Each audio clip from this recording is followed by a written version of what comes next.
우리에게 주시는 말씀은 예레미야 애가 2장의 말씀입니다. 우리 예레미야 애가 2장의 말씀 드라마 성경으로 함께 묵상하시겠습니다.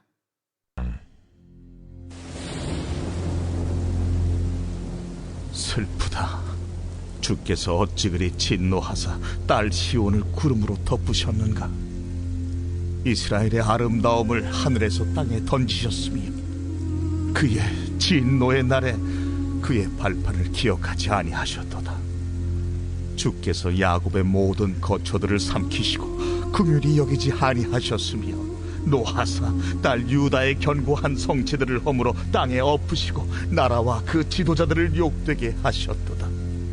맹렬한 진노로 이스라엘의 모든 뿔을 자르셨으며 원수 앞에서 그의 오른손을 뒤로 거두어 들이시고 맹렬한 불이 사방으로 불사름같이 야곱을 불사르셨도다.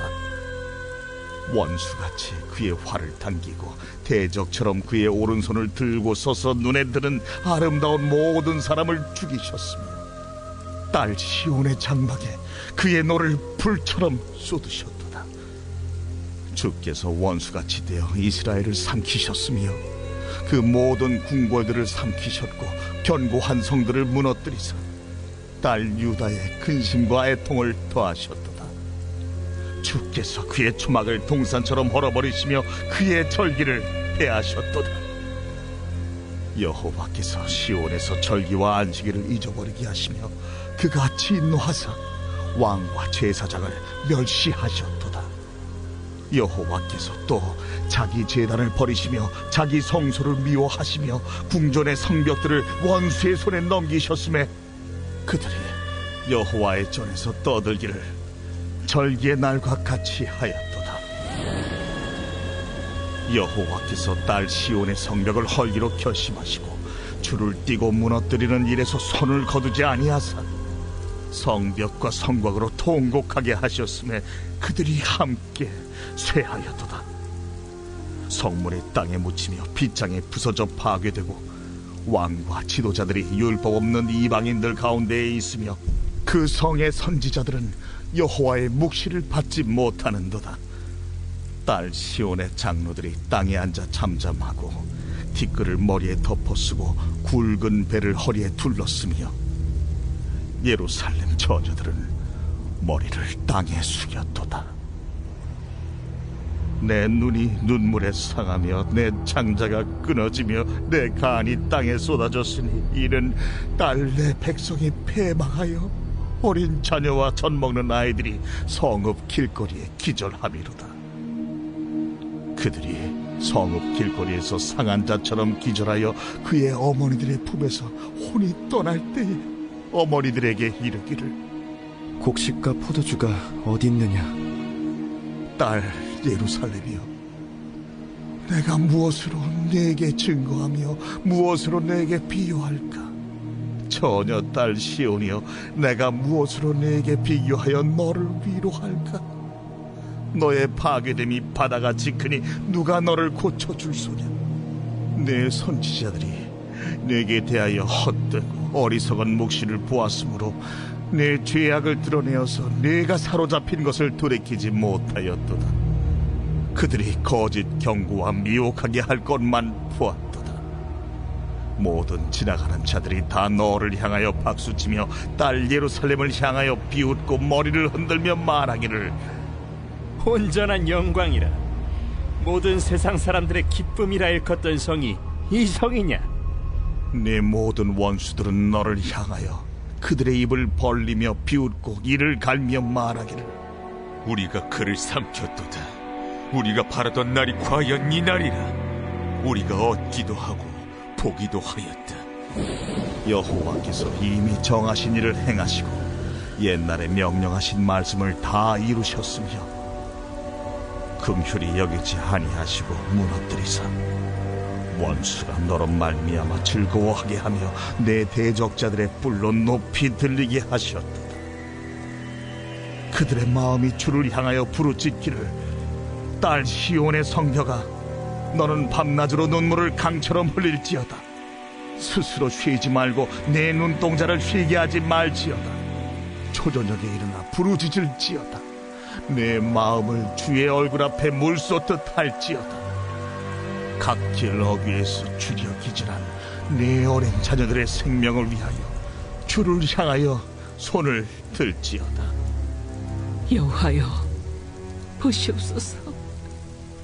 주께서 누구에게 이같이 행하셨는지요? 여인들이 어찌 자기 열매 곧 그들이 낳은 아이들을 먹으며 제사장들과 선지자들이 어찌 주의 성소에서 죽임을 당하오리이까? 늙은이와 젊은이가 다 길바닥에 엎드려졌사오며 내 처녀들과 내 청년들이 칼에 쓰러졌나이다. 주께서 주의 진노의 날에 죽이시되 긍휼히 여기지 아니하시고 도륙하셨나이다. 주께서 내 두려운 일들을 사방에서 부르시기를 절기 때 무리를 부름같이 하셨나이다. 여호와께서 진노하시는 날에는 피하거나 남은 자가 없나이다. 내가 낳아 기르는 아이들을 내 원수가 다 멸하였나이다. 할렐루야. 우리 하나님의 크신 위로와 또 때를 따라 힘있게 도우시는 역사하심이 기도하시는 우리 모든 성도님들과 함께 하시기를 주님의 이름으로 간절히 축원합니다. 오늘 이 새벽 예레미야 애가 2장을 우리가 함께 묵상했는데요.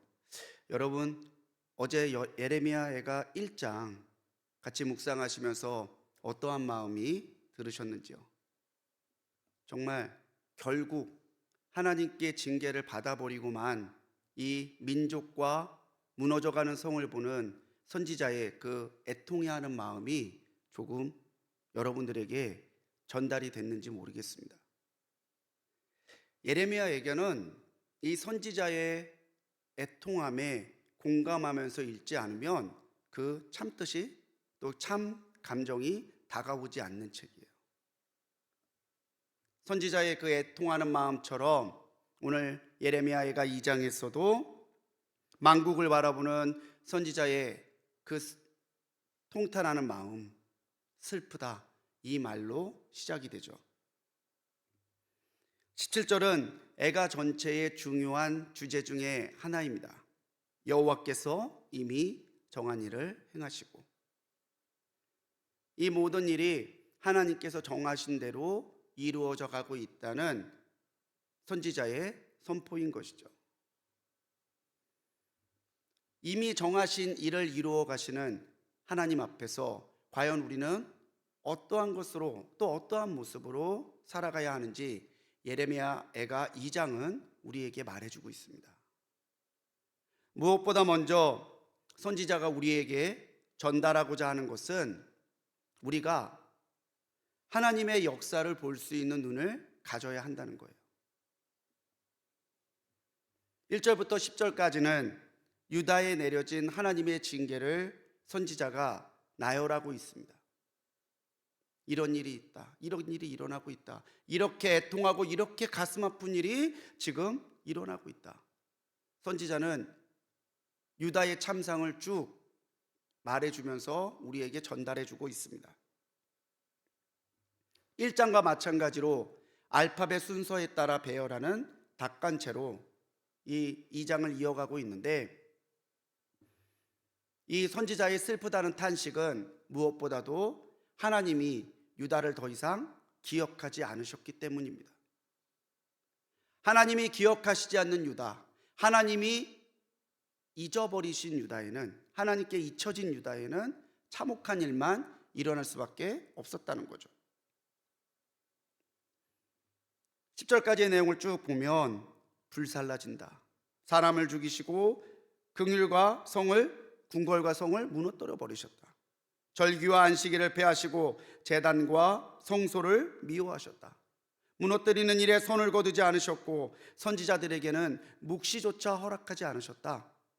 정말 듣기만 해도 등골이 오싹한 내용들이 이어지고 있어요. 이 일들을 쭉 말하면서 이 애가의 저자가 말하고자 하는 것은요, 이 모든 일은 하나님께서 정하시고 하나님께서 이루어 가신다라고 하는 믿음의 통찰입니다. 신앙의 지혜가 무엇입니까? 무엇이 신앙의 지혜입니까? 하나님이 하시는 것을 보고 깨닫고 또 하나님이 하시고자 하는 그 뜻을 통해서 우리가 무엇을 해야 되는지를 깨닫게 되는 것, 그게 신앙의 지혜예요. 이 일이 나라의 힘이 약해서 일어났습니까? 이스라엘과 유다의 역사를 보면서 우리는 정말 강한 대적 앞에서도 하나님이 지키셨고 하나님이 도리어 승리하게 하신 일들을 알고 있습니다. 단순히 나라의 힘이 약해서가 아니다라는 거죠. 그렇다면 이 일이 우연으로 일어났나요? 우연히 이렇게 됐나요? 성경은 하나님께서 이 모든 일을 주관적으로 섭리하시고 이끌어 가신다라고 선포하고 있어요. 어쩌다 보니 그렇게 된 것이 아니라 계속되었던 하나님의 인내와 경고 앞에서 돌이키지 않았던 유다가 자초한 일이라는 거죠. 우리가 세상의 모든 일을 바라보고 생각할 때에 그걸 기억해야 돼요. 우리가 우연이라고 생각하면 아무 일도 아닌 겁니다. 그냥 그렇게 되는 거지. 그럴 수도 있지. 때마침 그렇게 됐나 보지. 그렇게 지나가는 거죠. 그런데 우리가 하나님 앞에서 하나님의 역사하심을 주목하고 하나님의 뜻이 어디 있는가를 묵상해 보면요, 오늘 우리의 일상 가운데 일어나고 있는 일들에 하나님이 일으키시고 하나님이 보여주시고 하나님이 들려주시는 일들이 비로소 보이고 들리게 된다라는 거예요. 유다가 만일 하나님이 어떻게 하실 것이다라고 했던 예레미야를 비롯한 선지자들의 말에 귀 기울였다면 오늘 이 예레미야 애가는 쓰여지지 않았을 거예요. 우리 생각 없이 세상을 살아가서는 안 됩니다.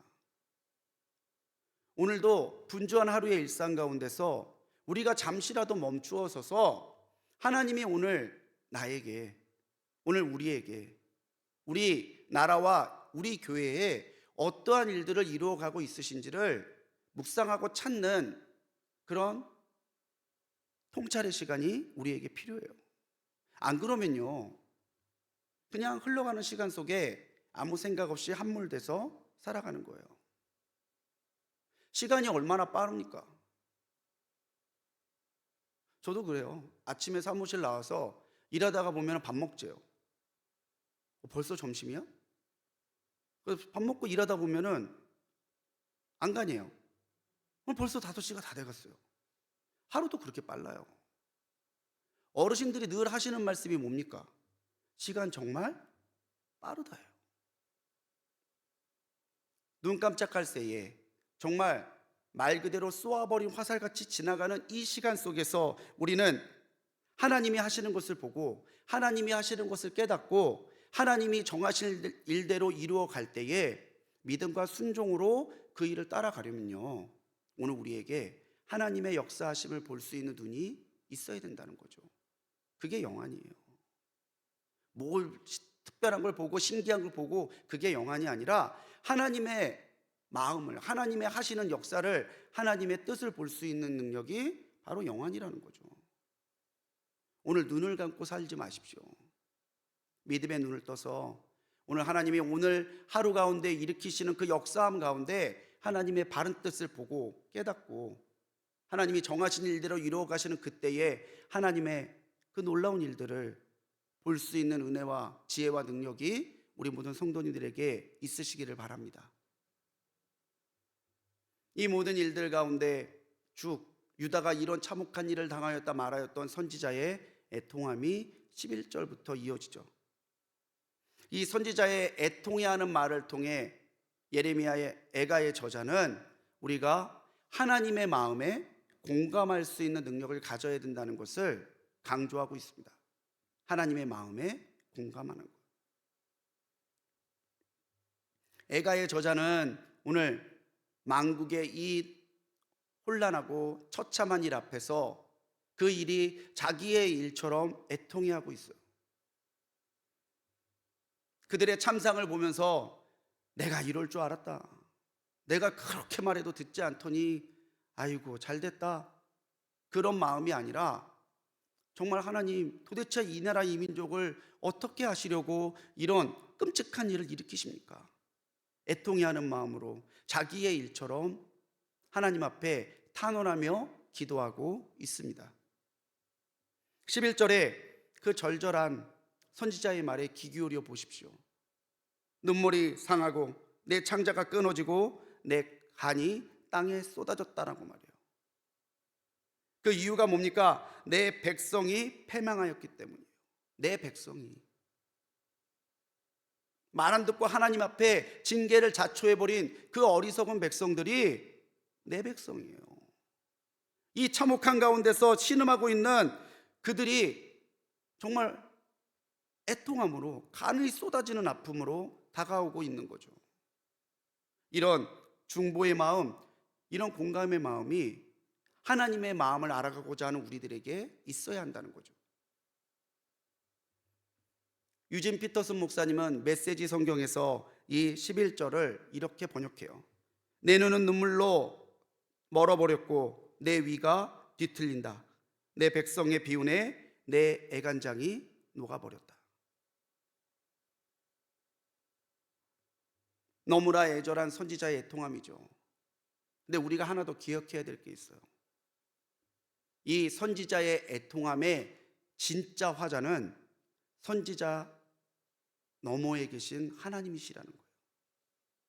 선지자가 유다의 고통을 보고 애통해하고 있지만 이 선지자의 애통함보다 더 큰 애통함으로 유다를 보고 계신 분은 하나님이시라는 거예요.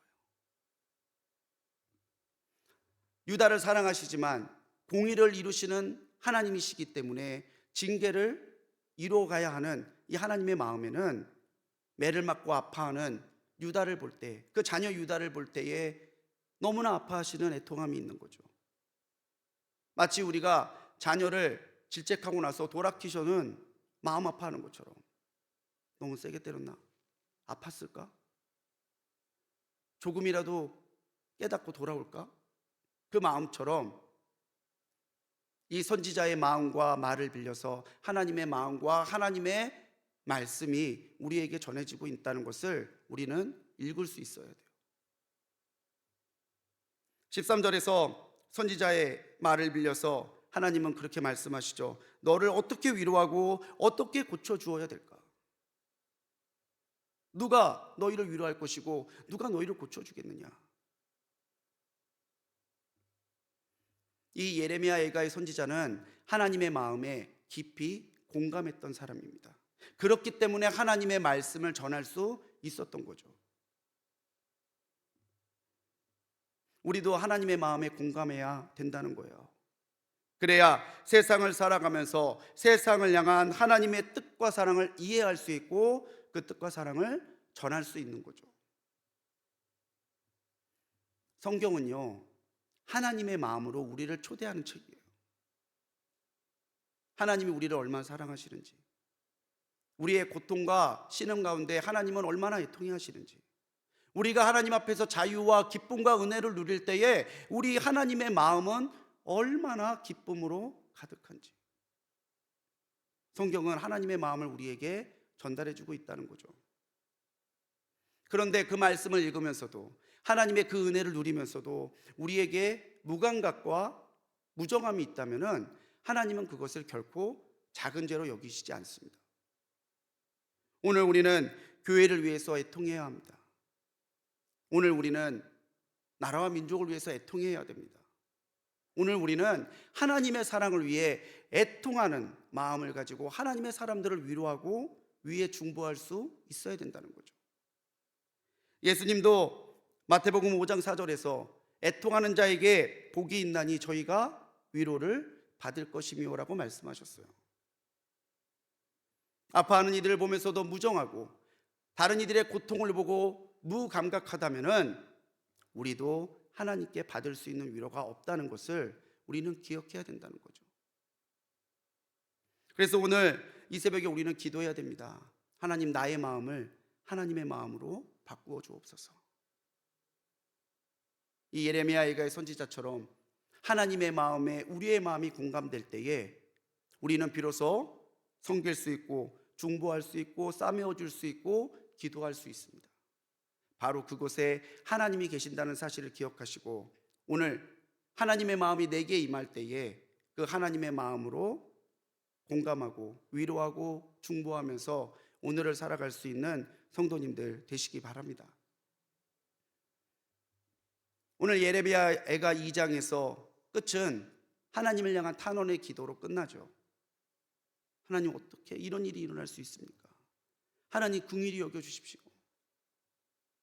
예레미야 애가의 저자는 우리가 하나님의 긍휼을 구해야 한다고 말하고 있는 거죠. 이미 정하신 일대로 하나님이 이루어져 가신다면 우리의 힘으로 바꿀 수 있는 것은 아무것도 없어요. 그때 우리가 무기력하게 포기하고 낙심하고 주저앉아 있는 것이 아니라 하나님은 그때에 우리가 오히려 하나님의 긍휼하심 앞으로 겸손히 나와 그분의 손이 덮여지기를 간구하는 기도를 드려야 한다는 것을 강조하고 있는 거예요.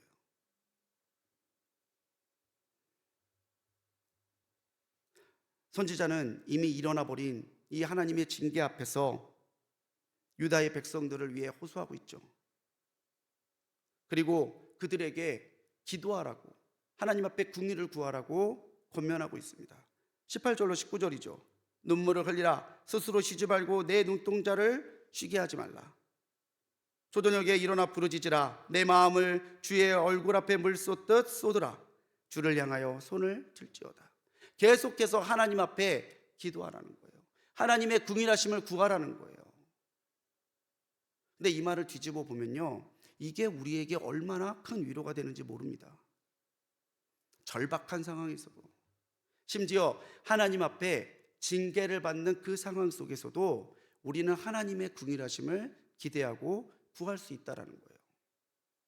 끝났네, 내 인생은 여기서 망했네, 이게 아니라 그런 상황에서조차도 우리는 하나님의 긍휼하심과 하나님의 사랑을 기대하고 구할 수 있는 특권을 하나님께 받은 사람들이라는 것을 기억해야 된다는 거예요.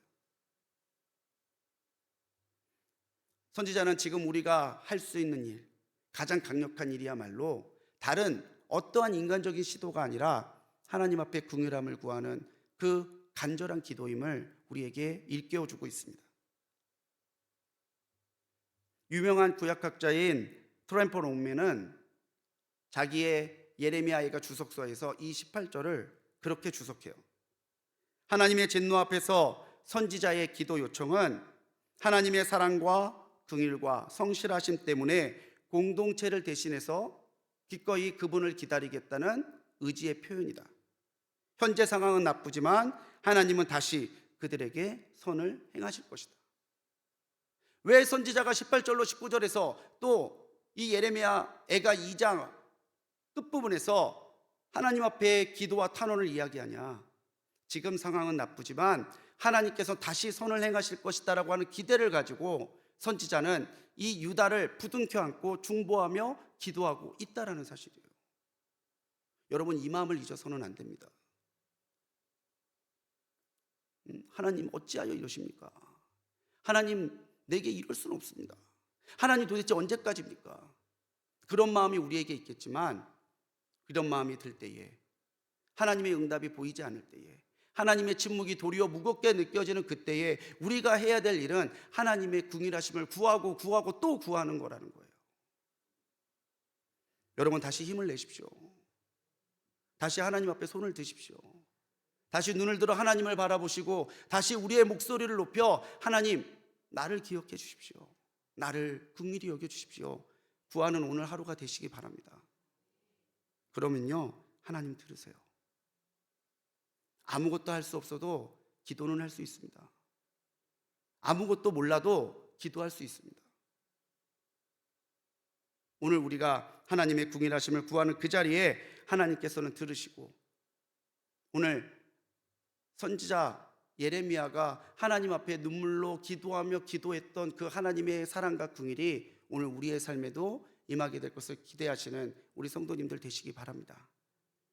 오늘을 살아가면서 예레미야 2장을 증언하고 있는 이 예레미야가 2장을 증언하고 있는 선지자처럼 우리도 하나님의 역사를 볼 수 있는 눈과 하나님의 마음에 공감할 수 있는 마음과 끝까지 하나님의 궁의를 구할 수 있는 기도로 오늘을 살아갈 때에 하나님 우리를 기억하시고 역사하시고 내가 있는 그 자리에 오셔서 오늘 나와 동행하시고 힘과 능력을 더해 주실 것을 믿음으로 기대하고 바라보며 나아가는 우리 불꽃교회 성도님들 되시기를 주님의 이름으로 간절히 축원합니다. 기도하시겠습니다. 주님, 우리의 눈을 뜨게 하여 주옵소서. 세상을 살아가면서도 하나님의 일하심과 하나님의 뜻을 깨달을 수 있는 영안을 뜨게 하여 주시고, 주님, 그저 그렇게 생각 없이 묻혀서 우연처럼 살아가는 존재들이 아니라 하나님의 영안이 뜨여 하나님의 일을 바라보며 나아갈 수 있는 우리가 되도록 역사하여 주옵소서. 굳어져 있는 우리의 마음을 변화시켜 주시고, 주님, 우리의 마음에 하나님의 마음을 덧대어 주셔서 주님, 하나님의 마음으로 바라보게 하시고 사랑하게 하시고 긍휼히 여기게 하시고 중보하게 하셔서 우리를 통해 하나님의 마음이 세상에 전해지는 역사가 일어나도록 우리를 사용하여 주옵소서. 아무것도 할 수 없어도, 아무것도 몰라도 우리는 기도할 수 있음을 기억하게 하여 주시고, 주님의 긍휼하심을 구하게 하시며, 주님의 긍휼하심이 오늘 우리나라와 민족에, 우리 교회에, 우리의 가정과 우리의 삶에 임할 것을 기대하며 기도하는 우리가 되도록 역사하여 주옵소서. 주님, 오늘을 탄식함으로 살아가는 우리들을 긍휼히 여기시고 도리어 그 탄식을 찬송과 간증으로 바꾸실 줄 믿사옵고, 주님께서 모든 것을 위하여 기도할 때마다 위로하시고 세임과 새 능력을 더하여 주시옵소서. 오늘 새벽전에 드린 귀한 예물도 기억해 주시기를 원합니다. 가족의 성령의 거듭남을 믿고 기도하는 귀한 이 마음에, 또 주님, 자녀들의 믿음의 배우자를 놓고 주님 앞에 올려드리는 이 마음에 응답하시고, 주님, 가족들과 손주들을 위하여 기도하는 1000번째 예물에 주님 역사하셔서 오늘 그 믿음 그대로 응답받는 하루가 되도록 역사하여 주옵소서. 오늘도 주님의 은혜와 긍휼하심을 힘입어 살아갈 때에 승리하게 하실 줄 믿사옵고, 우리를 구원하신 예수님의 이름으로 간절히 기도드렸습니다. 아멘.